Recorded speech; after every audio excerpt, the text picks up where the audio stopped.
Mari kita sama-sama berdoa.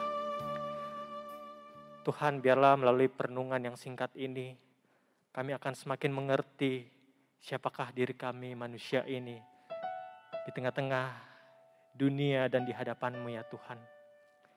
Biarlah semakin hari ketika kami membaca firman Tuhan, kami semakin mengenal Engkau dan semakin mengenal diri kami ya Tuhan. Inilah setiap doa kami ya Bapa. Di dalam nama Tuhan Yesus kami telah berdoa dan mengucap syukur. Amin. Bapak Ibu Saudara-saudari, perenungan kita pada malam hari ini terambil dari Mazmur 69 ayat yang pertama hingga yang ke-37. Bapak Ibu Saudara-saudari boleh membuka Alkitab masing-masing atau melalui gadget masing-masing. Saya tidak akan membacakan seluruh ayat pada pasal ini, tetapi hanya beberapa ayat saja. Ayat 2-3, 17 hingga 18, 34 hingga yang ke-37. Saya akan membacakannya untuk kita semua. Ayat 2 hingga yang ketiga. Selamatkanlah aku ya Allah, sebab air telah naik sampai ke leherku. Aku tenggelam ke dalam rawa yang dalam, tidak ada tempat bertumpuh. Aku telah terposok ke air yang dalam, gelombang pasang menghanyutkan aku. 17 hingga ke-18, jawablah aku ya Tuhan, sebab kasih setia-Mu baik. Berpalinglah kepadaku menurut rahmat-Mu yang besar. Janganlah sembunyikan wajah-Mu kepada hamba-Mu, sebab aku tersesak, segeralah menjawab aku. Lalu di ayat 34 hingga yang ke-37, sebab Tuhan mendengarkan orang-orang miskin dan tidak memandang hina orang-orangnya dalam tahanan. Biarlah langit dan bumi memuji-muji Dia, lautan dan segala yang bergerak di dalamnya. Sebab Allah akan menyelamatkan Sion dan membangun kota-kota Yehuda, supaya orang-orang diam di sana dan memilikinya. Anak cucu hamba-hambanya akan mewarisinya, dan orang-orang yang mencintai namanya akan diam di situ. Demikianlah firman Tuhan yang akan kita renungkan pada malam hari ini. Bapak Ibu Saudara-saudari, tema yang saya angkat pada malam hari ini ialah ruang untuk meratap. Pada perenungan malam hari ini saya akan memberikan fokus yang banyak terhadap tindakan pemazmur yang ada di dalam perikop ini, yaitu ia meratap. Mazmur 69 ini merupakan sebuah mazmur ratapan, di mana pemazmur mengalami penderitaan yang seharusnya tidak ia alami. Sebuah penderitaan karena bukan kesalahannya. Kalau kita lihat di ayat yang kelima, pemazmur mengatakan, orang-orang yang membenci aku tanpa alasan lebih banyak daripada rambut di kepalaku. Terlalu besar jumlahnya orang-orang yang hendak membinasakan aku, yang memusuhi aku tanpa sebab. Aku dipaksa untuk mengembalikan apa yang tidak kurampas. Inilah kondisi pemazmur pada saat itu. Ia mengalami sebuah permasalahan karena bukan kesalahannya, tanpa sebab. Tetapi di satu sisi pemazmur tahu bahwa ada Allah yang ia percayai. Allah yang ia percaya adalah Allah pencipta alam semesta yang mengetahui setiap detail tindakannya. Baik kesalahan dan kebenaran pemazmur itu. Ia sangat percaya bahwa ada Allah yang adil, Allah yang penuh kasih. Dan dia tahu bahwa ada Allah yang tidak akan tinggal diam dalam pergumulannya. Mungkin Bapak, Ibu, Saudara-saudari, jikalau kita mengambil sebuah contoh di zaman sekarang, mungkin ketika Anda sedang bekerja, tiba-tiba teman-teman Bapak, Ibu, Saudara-saudari gosipin. Gosipin yang sebenarnya tidak dilakukan oleh Bapak, Ibu, Saudara-saudari. Yang akhirnya menyebabkan Anda mendapatkan sebuah masalah. Padahal itu bukan tindakan Anda. Tanpa sebab orang-orang membenci Anda, bahkan ingin Anda keluar dari tempat pekerjaan Anda. Mungkin kurang lebih seperti itulah yang dirasakan oleh pemazmur. Bukan karena tindakan saya mengalami permasalahan ini. Tanpa sebab. Seperti itulah kondisi pemazmur. Ia berada di kondisi yang menderita, bahkan dicemooh. Dibenci bahkan, kalau kita melihat di ayat tadi, orang-orang menghendakinya untuk mati. Sebuah kondisi kesengsaraan yang begitu menderita. Tetapi bersamaan dengan itu, ia percaya bahwa Allah yang ia sembah adalah Allah yang adil. Ia percaya bahwa Allah itu tidak tinggal diam. Allah yang penuh kasih dan Allah yang melihat penderitaannya. Tetapi dia berada di sebuah realita yang membuat ia menderita. Ada dua ketegangan Bapak Ibu Saudara-saudara kita melihat kondisi pemazmur ini. Pemazmur dalam keyakinannya ia percaya pada kasih Allah. Tetapi dalam realita kehidupannya, ia mengalami penderitaan. Dan di tengah-tengahnya itulah muncullah ratapan. Kita bisa melihat dalam PowerPoint ini. Mazmur berada di dua ketegangan antara realitas kehidupan adanya penderitaan, tetapi ia percaya bahwa Allah adalah Allah yang maha kasih, Allah yang adil. Dan di tengah-tengah itu ia meratap kepada Allah. Sebelum kita masuk lebih dalam membahas mengenai ratapan, mungkin kita akan mulai dengan sebuah definisi. Apa itu ratapan? Mungkin dalam perenungan-perenungan kita, khususnya di persekutuan doa membahas Mazmur ini, begitu banyak ratapan yang kita bahas. Bapak Ibu Saudara-saudari, ratapan bisa didefinisikan sebagai seruan yang kuat, teriakan atau ekspresi yang kuat dari duka, dari kondisi duka.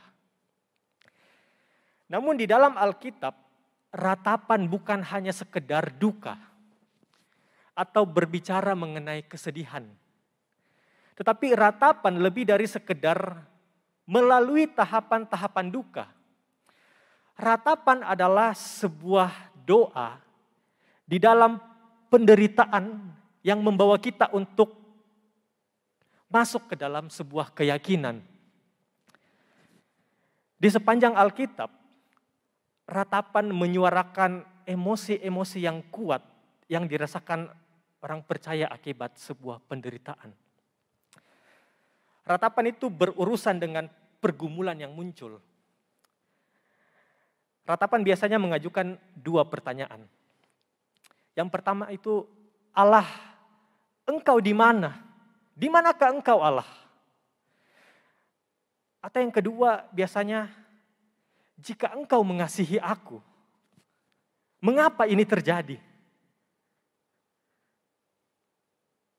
Entahkah pertanyaan ini bersifat individu atau kelompok, tetapi ini masif di dalam narasi Alkitab kita. Kadangkala ratapan mencerminkan sebuah situasi yang sulit secara umum, atau kadangkala juga ratapan bersifat mencerminkan sebuah perbuatan orang lain yang menyebabkan kita menderita. Atau ratapan juga bisa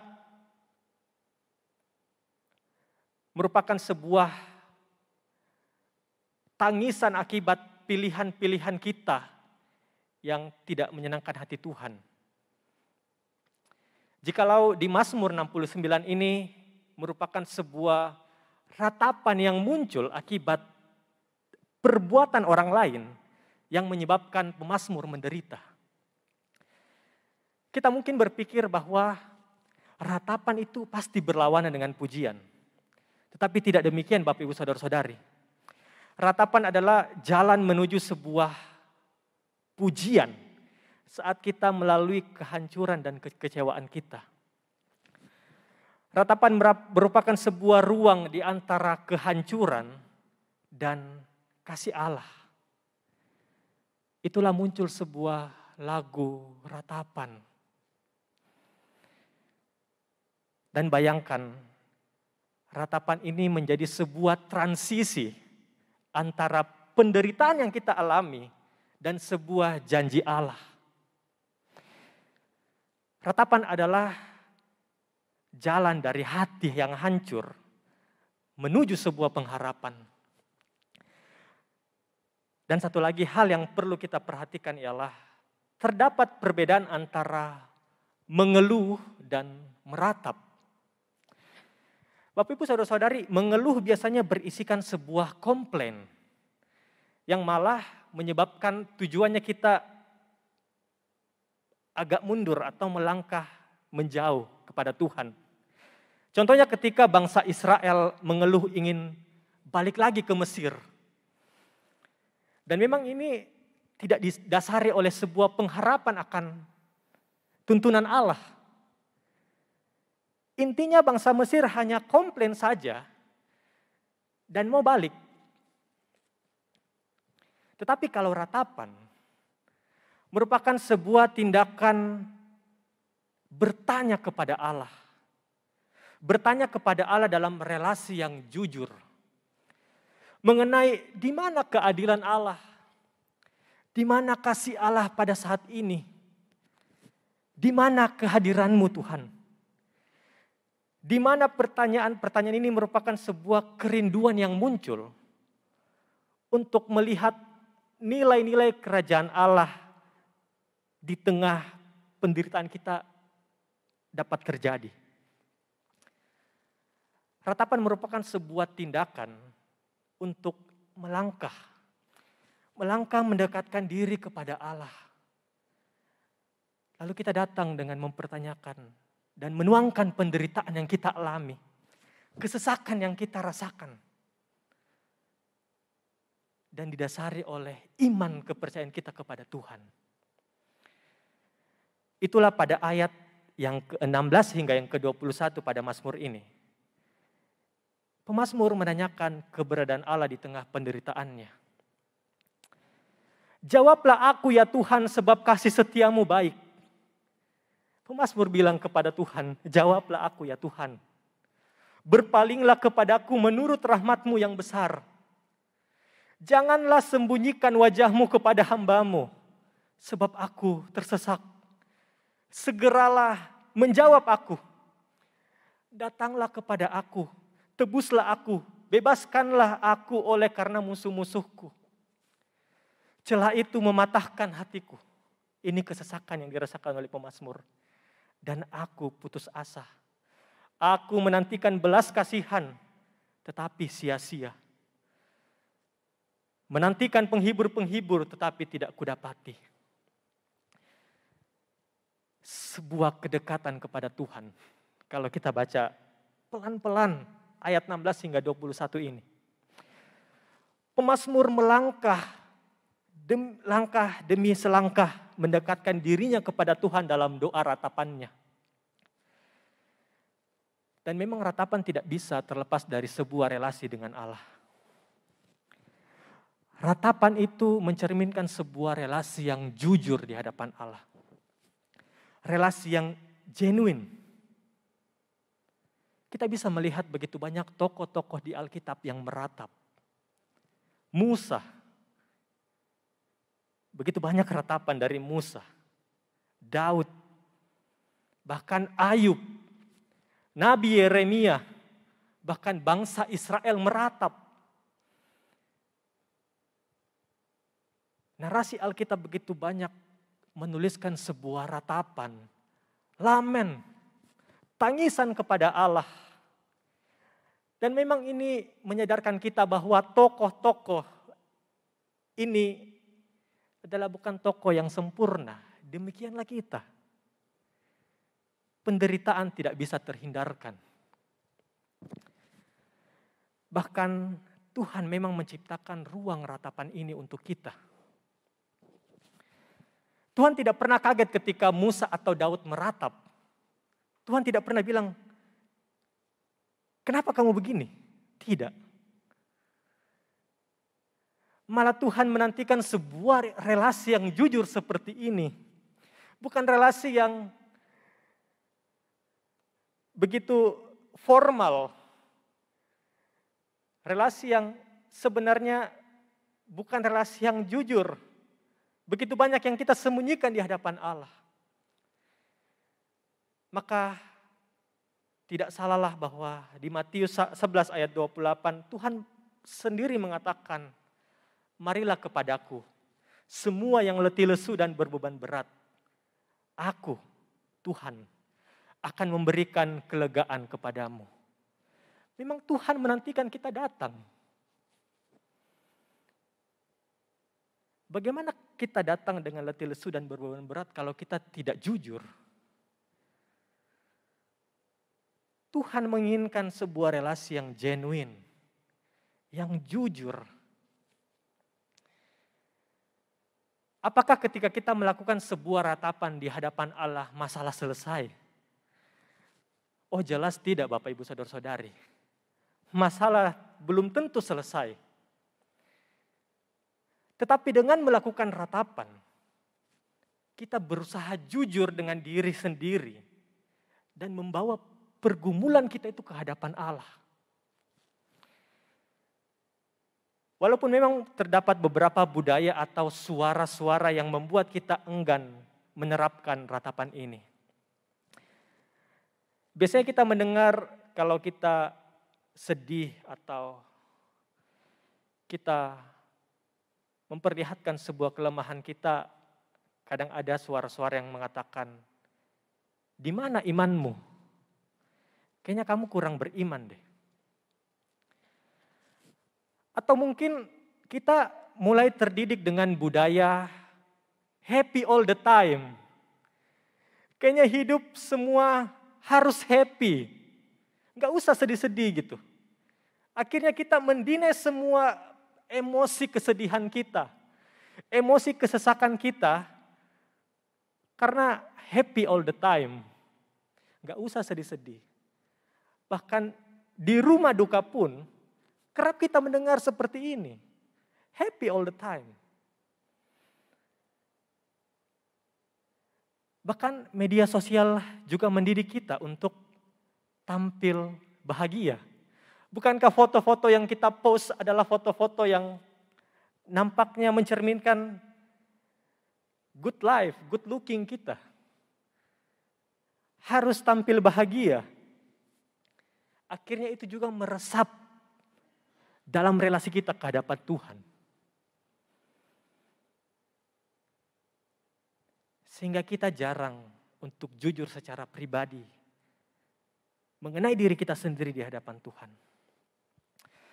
Maka tidak salah jikalau banyak orang Kristen ketika mendapatkan sebuah penderitaan dapat mengguncangkan imannya dengan kuat. Karena banyak yang tidak tahu bagaimana mengelola emosi yang muncul dari dirinya, yang ditimbulkan dari penderitaan itu. Karena budaya happy all the time, mencoba melupakan ruang untuk meratap. Itulah mengapa terdapat satu teolog yang begitu terkenal. Teolog Biblika Perjanjian Lama yang bernama Walter Brueggemann mengatakan bahwa memang terdapat satu harta karun yang hilang di era sekarang, khususnya dalam tradisi kekristenan, yaitu tradisi meratap. Karena memang menolak ruang untuk meratap, sebenarnya menolak realitas bahwa kita hidup di tengah-tengah penderitaan. Menolak ruang untuk meratap, nampaknya kita menolak bahwa tidak ada kok penderitaan. Tetapi realitas itu nyata. Bukankah kita sebagai orang tua, anak, pelajar, pekerja, bahkan hamba Tuhan, merasakan juga penderitaan. Saya berpikir Tuhan menciptakan ruang untuk meratap ini sebagai ruang konselingnya Tuhan kepada kita. Sebuah ruang yang besar di mana kita bisa mencurahkan hati kita, perasaan kita ke hadapan Dia. Sekali lagi, bukan untuk menjauhinya, malahan semakin dekat kepada Dia. Jujur kepada diri kita karena kita tahu Dia Allah yang Maha Kasih, Allah yang Maha Adil, Allah yang begitu mengasihi kita.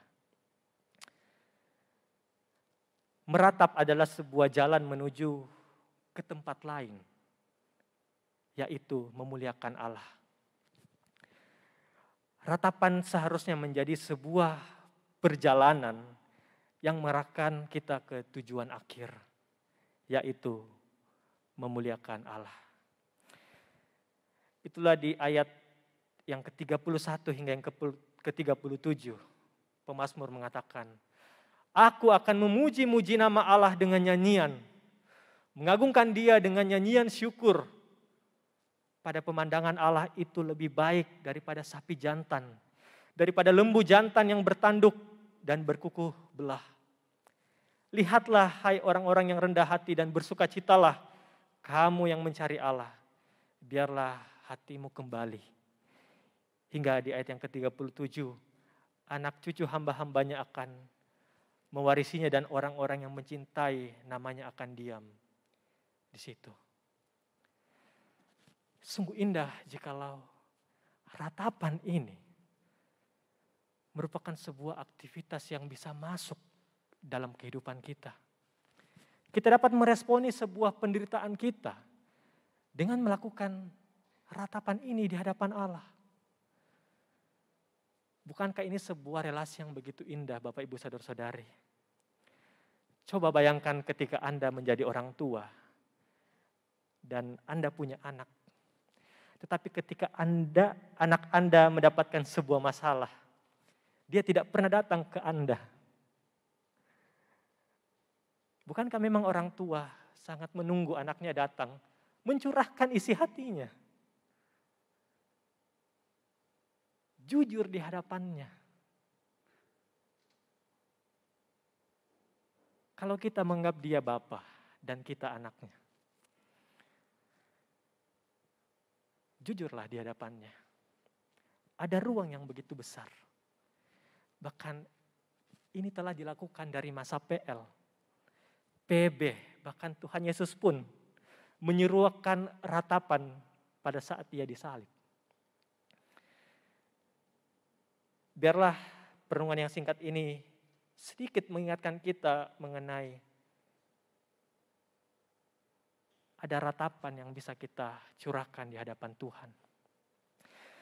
Bapak Ibu Saudara-saudari, saya ingin mengajak kita untuk mencoba tradisi ini.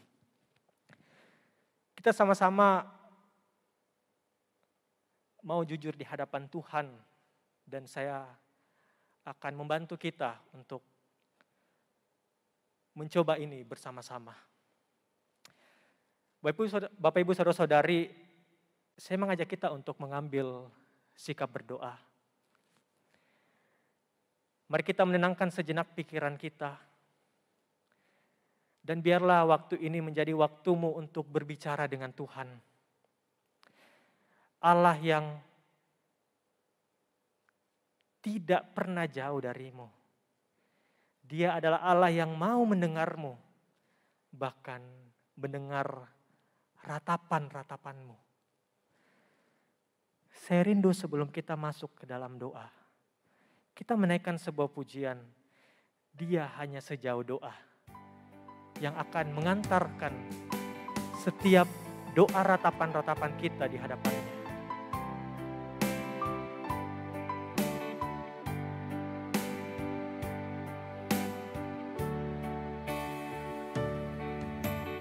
Bila kau rasa gelisah di hatimu, bila kelam kabut tak menentu hidupmu, ingat masih ada seorang penolong bagimu, Yesus tak pernah jauh darimu. Bila cobaan menggodai hatimu, bila sengsara menimpa keadaanmu, ingat Yesus takkan pernah jauh darimu. Dia selalu pedulikan kamu. Berseru memanggil namanya, berdoa dia akan segera menghampiri dirimu. Percaya dia tak jauh darimu, dia hanya sejauh. Berseru memanggil namanya, berseru memanggil namanya, berdoa dia akan segera menghampiri dirimu. Percaya dia tak jauh darimu, dia hanya sejauh doa.